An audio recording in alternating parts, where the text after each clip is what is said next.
मैं भाग्य हूँ। मैं अनंत काल से यूं ही आपके साथ हूँ।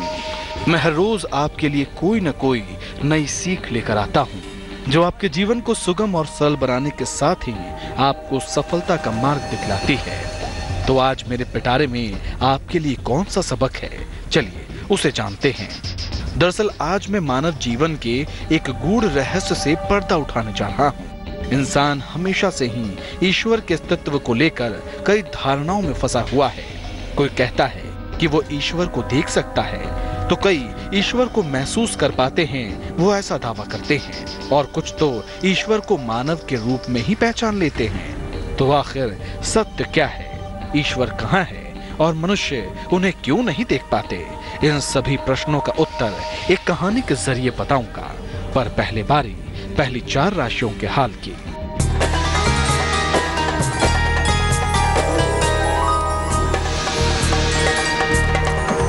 पंडित शैलेंद्र पानी की सलाह, मेष राशि वालों के लिए मान सम्मान की प्राप्ति होगी। कारोबार में फायदा होगा। वाहन खरीदने का योग है। शुभ रंग नारंगी। भाग्य प्रतिशत 67।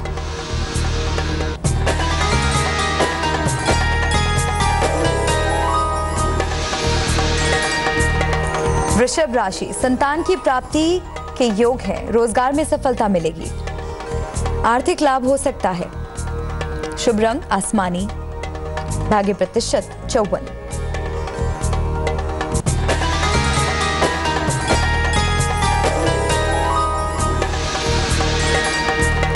मिथुन राशि, नौकरी में बदलाव हो सकता है। वाणी पर नियंत्रण रखें। जीवन साथी की सेहत पर ध्यान दें। शुभ रंग धानी। भाग्य प्रतिशत 88।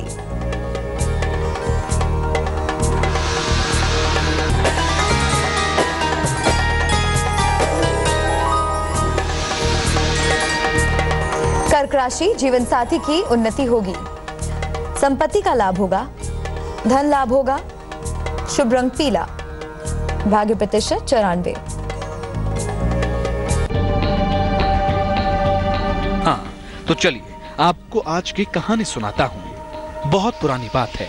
किसी राज्य में दर्शन शास्त्र के एक विद्वान को राजा ने बुलाया और कहा, 3 प्रश्न मेरे लिए पहेली बने हुए हैं। ईश्वर कहाँ है? मैं उसे क्यों नहीं देख सकता हूँ? और वो सर है। यदि तुमने इनका सही उत्तर नहीं दिया तो तुम्हारा सिर कटवा दिया जाएगा। विद्वान डर कर कांपने लगा, क्योंकि उन प्रश्नों का उत्तर उसे असंभव लगा। अगले दिन विद्वान का बेटा दरबार में आया और उसने राजा से पूछा कि क्या वो उन प्रश्नों के उत्तर दे सकता है। तो राजा ने उसकी बात मान ली। विद्वान के बेटे ने दूध का एक बड़ा कटोरा लाने के लिए कहा। कटोरा लाया गया। फिर लड़के ने कहा कि दूध को मथा जाए ताकि मक्खन अलग हो जाए। वो भी कर दिया गया। इस प्रक्रिया के बाद लड़के ने राजा से एक अजीबोगरीब सवाल पूछा। तो आखिर उस लड़के ने कैसे दिया राजा के प्रश्नों का उत्तर, ये आपको आगे जरूर बताऊंगा। पर पहले जानिए अगली 4 राशियों का हाल।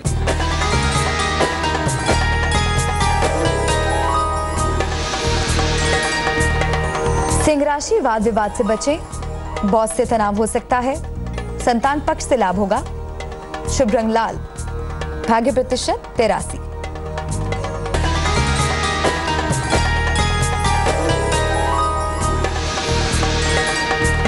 कन्या राशि, लंबी यात्रा के योग हैं। नौकरी में परिवर्तन होगा। अचानक धन लाभ से बचें। शुभ रंग नीला। भाग्य प्रतिशत 51।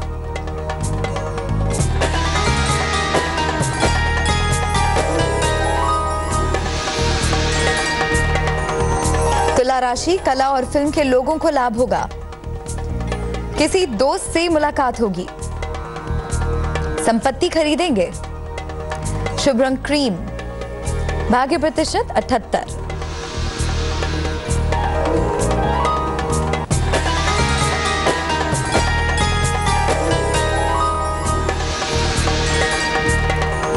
वृश्चिक राशि, मुकदमे में विजय मिलेगी। लिखा पढ़ी में सावधानी रखें। वाहन दुर्घटना से सतर्क रहें। शुभ रंग सफेद। भाग्य प्रतिशत 88। हाँ, तो जैसा जैसा विद्वान का बेटा बोलता गया, राजा के दरबार में वैसा वैसा होता गया और जब दूध के मथने पर मक्खन निकल आया तो लड़के ने राजा से पूछा, दूध मथने से पहले मक्खन कहाँ था? राजा बोला, दूध में था। बालक ने सवाल किया, दूध के कौन से हिस्से में? राजा ने कहा, पूरे दूध में। लड़के ने कहा, इसी तरह ईश्वर भी हम सब में व्याप्त है, सभी वस्तु में व्याप्त है। राजा ने पूछा, तब मैं क्यों नहीं ईश्वर को देख पाता हूँ? लड़के ने जवाब दिया, क्योंकि आप सच्चे मन से उसका ध्यान ही नहीं करते। राजा बोला, अभी बताओ कि ईश्वर सारा दिन क्या करता है? बालक बोला, इसका उत्तर देने के लिए हमें स्थान बदलना होगा। आखिर उस लड़के ने राजा को स्थान बदलने के लिए क्यों कहा, ये आपको आगे बताऊंगा, पर पहले बात अंतिम 4 राशियों के हाल की।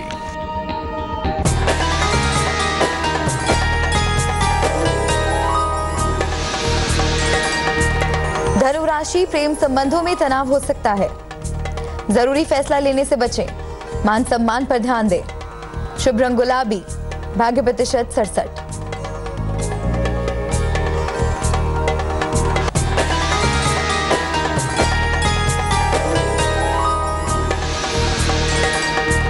मकर राशि, जीवन में बड़ा बदलाव होगा, मुकदमे में समस्या के योग हैं, स्थान परिवर्तन के योग हैं। शुभ रंग हरा, भाग्य प्रतिशत 54।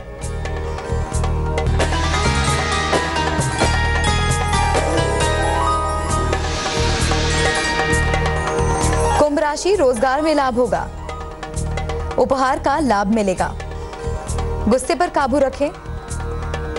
शुभ रंग सुनहरा, भाग्य प्रतिशत 82।